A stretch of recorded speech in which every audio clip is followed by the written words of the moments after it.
Dari mana memulai penelitian? Nah, saya mendapatkan pertanyaan nih dari kalian nih, salah satu subscriber channel Tirta Musitama. Prof, dari mana sebenarnya memulai penelitian? Saya sudah tahu penelitian apa yang mau saya lakukan, tapi saya nggak bisa, nggak ngerti gimana caranya, bagaimana menganalisis, bagaimana teorinya, bagaimana metodologinya. Wah, kalau gitu, apakah kalian juga mengalami hal yang sama? Nah, mari kita bahas bersama-sama tentang hal ini.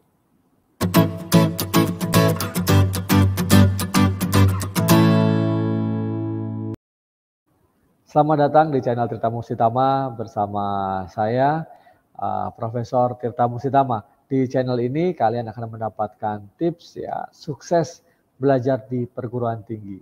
Baik, langsung saja kita akan mendiskusikan dari topik di awal. Dari mana kita memulai penelitian? Nah, sebelumnya yang sudah subscribe, terima kasih banyak. Yang belum, silahkan subscribe sekarang. Ting. Baik, thank you. Nah, ini ada satu kalimat ya yang muncul di kolom komentar di video saya. Saya tahu mau meneliti, saya tahu mau meneliti apa, tetapi saya tidak tahu mulai dari mana. Nah, bagaimana menganalisisnya dan lain-lain. Nah, bagaimana sebenarnya memulai penelitian, bagaimana menganalisisnya dan seterusnya. Mungkin itu pertanyaan yang juga muncul ya di benak kalian. Nah, sekarang para pejuang skripsi ya yang sedang bergulat dengan topik skripsinya, memulai skripsinya, ayo simak hal-hal seperti ini.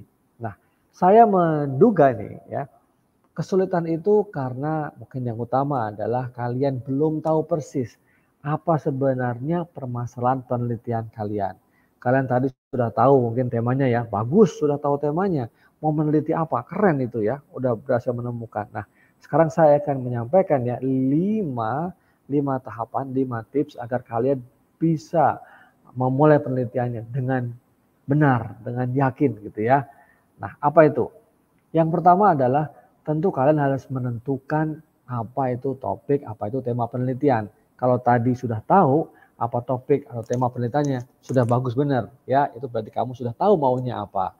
Nah, kalau belum tahu silahkan ya fokuskan lagi, cari lagi. Di video-video saya ini banyak ya cara mencari topik dari textbook. Bahkan bisa loh mencari topik dari textbook ya. Bisa juga mencari topik dari keseharian kita, dari lingkungan kita. Oh, bisa banget ya. Atau topik dari artikel-artikel ilmiah, dari buku-buku, dari dokumen, bisa juga. Nah, itu saya sudah sampaikan paling nggak 3 hal ya. Bagaimana detailnya? Silahkan kamu search di channel ini ya, cara mencari topik penelitian. Oke? Nah, yang kedua adalah apa sebenarnya fenomena di seputar topik penelitian itu. Kalau kamu sudah menemukan topiknya, temanya, berarti kamu harus lebih tajam lagi mencari fenomena-fenomena di sekitar topik itu atau yang terkait dengan topik itu. Apa sih Prof Tirta fenomena itu? Mudahnya fenomena itu adalah peristiwa-peristiwa, kejadian-kejadian yang terkait dengan topik penelitian kamu. Nah, seringkali nih saya ditanya contohnya. Contohnya bisa banyak sekali, tapi memang tergantung kepada topik penelitian kalian. Seringkali saya mencontohkan ya, karena ketika video ini dibuat, kita sudah sampai pada tahapan akhir COVID-19 ya, tetapi ada beberapa perkembangan lagi nih, ada tren kenaikan lagi. Nah, semoga ya tidak terjadi lagi deh. Nah, misalnya topik penelitian kalian tentang COVID-19. Nah, itu sudah jelas kan topiknya. Nah, tetapi fenomenanya apa? Persis seperti yang saya sampaikan tadi. Misalnya kamu ambil contoh bahwa COVID-19 setelah 2,5 tahun ini sudah mengalami penurunan ya. Pemerintah juga sudah melonggarkan. Nah, tetapi akhir-akhir ini ya, ini ketika video ini dibuat kira-kira medio bulan Juni lah, pertengahan bulan Juni 2022. Ternyata ada fenomena kenaikan lagi. Bahkan kemarin itu menembus angka lebih dari 1.000 kasus per hari. Nah, ini kan gede gitu. Nah, fenomena-fenomena ini bisa kamu jahit, kamu kaitkan satu sama lain. Itu salah satu contoh saja. Yang lainnya tentu masih banyak, bisa kamu cari sesuai dengan topik penelitian kamu. Nah, lanjut lagi. Yang ketiga, kamu harus tahu apakah sudah ada penelitian sebelumnya. Apakah sudah pernah diteliti topik ini, ya, khususnya terkait dengan fenomena-fenomena yang kalian pilih gitu. Kalau belum, wah berarti ini peluang kan. wah baru nih, keren, keren, keren, keren. Lanjutkan gitu ya.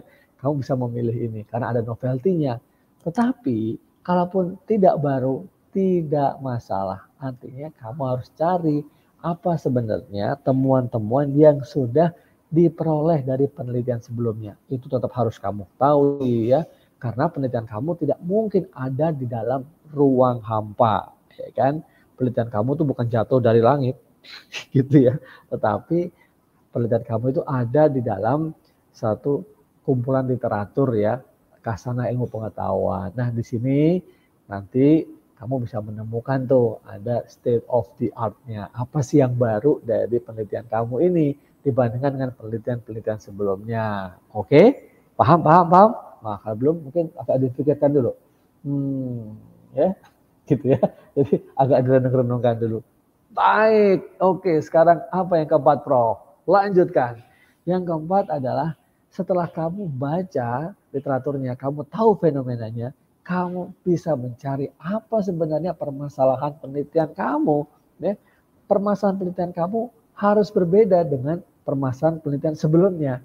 Nah, ini yang menjadi hal yang sangat penting ya, membedakan penelitian kamu dengan penelitian yang lain gitu. Nah, tadi kan ketika kamu membaca literatur, kamu membaca penelitian sebelumnya, kamu bisa menemukan ada gap mungkin, ada kesenjangan, atau kamu menemukan ada kontroversi, ada inkonsistensi. Itu bisa menjadi permasalahan penelitian. Nah, bagi yang mau tahu bagaimana menyusun permasalahan penelitian, di channel ini banyak video yang saya buat cara menentukan, cara menyusun permasalahan penelitian. Tinggal kamu search saja di channel Tirta Musitama, ya enggak? Oke. Nah, sebelum saya masuk ke tips yang kelima, tentu saya ingin menyampaikan ke Anda kalau Anda juga kalian semua bisa mendapatkan informasi-informasi terkini, informasi-informasi yang bermanfaat terkait dengan penelitian itu di channel ini. Makanya kamu subscribe ya. Dari cara membuat proposal penelitian, ya, cara melakukan penelitian, bahkan kisi-kisi ujian, kisi-kisi ujian proposal penelitian maupun kisi-kisi waktu mau ujian skripsinya, ada semua. Apa? Mau tahu yang lain lagi? Mau tahu tentang bagaimana hubungan dengan pembimbing agar skripsi kamu lancar? Perlu banget tuh bagaimana interaksi antara kamu sama pembimbing. Ada nggak, Prof? Ada di channel ini video-videonya. Jadi kamu cari juga ya. Oke, yang sudah keren. Terima kasih banyak. Oke, lanjutkan. Nah, yang kelima, ini sangat penting. Ya. Ini faktor yang sangat menentukan, yang sebenarnya menjadi jawaban utama dari pertanyaan di depan kita tadi. Ya. Jadi yang kelima, kamu harus bisa menentukan apakah pertanyaan penelitiannya. Nah, kalau tadi sudah tahu, Prof saya sudah tahu temanya, tapi saya tidak tahu cara memulainya, bagaimana? Nah, seringkali itu karena kamu belum tahu permasalahan penelitiannya, kamu belum jelas apa pertanyaan penelitian. Ingat ya, saya ulangi lagi. Ketika kamu merasa stuck, kamu merasa nggak bisa bergerak kemana-mana, mau melangkah, bingung gitu ya. Kamu tahu temanya, tapi kamu nggak tahu apa langkah berikutnya. Seringkali karena kamu tidak tahu masalah penelitiannya dan tidak tahu apa pertanyaan penelitiannya. Kalau tidak tahu pertanyaan penelitiannya, kamu sulit kemudian menentukan apa metode penelitiannya. Mungkin juga kamu sulit menentukan saya mau pakai teori apa. Ya, kalau belum jelas, kamu pasti nggak bisa melangkah. Jadi poin saya adalah ketika kamu merasa stuck di awal penelitian kamu, kamu harus clearkan lagi, perjelas lagi, ya, perjelas lagi tentang permasalahan penelitian. Jangan-jangan nih permasalahan penelitian saya belum jelas, gapnya belum ketemu, kontroversinya saya nggak tahu gitu. Jadi saya mau meneliti apa? Saya nggak akan kemana-mana gitu ya. Nah itu ya yang bisa saya sampaikan dan di stiker di bawah ini ya itu ada ajakan untuk subscribe dan juga follow sosial media saya baik di Instagram, Twitter maupun TikTok ya untuk mendapatkan info-info terkini dari saya. Baik, semoga apa yang saya sampaikan bermanfaat. Tentu di video lanjutan saya akan menyampaikan tahapan berikutnya. Tadi itu baru awal saja terkait dengan sampai tahapan 5 tahap untuk mencapai pertanyaan penelitian. Nah, ke depan tentu teorinya gimana, ya kan? Kamu tadi tanya, bagaimana menganalisisnya? Tentu metode penelitiannya juga. Nah, tunggu di video saya selanjutnya ya. Tapi juga jangan lupa tonton juga video-video saya yang lain. Ini. Oke, terima kasih banyak. Sukses buat kalian semua. Kalau ada pertanyaan, tuliskan di kolom komentar. Sampai ketemu lagi. Sukses buat skripsi kamu, tesis kamu, disertasi Bapak Ibu. Terima kasih banyak. Sampai ketemu lagi. Salam sehat selalu. Jangan lupa bahagia.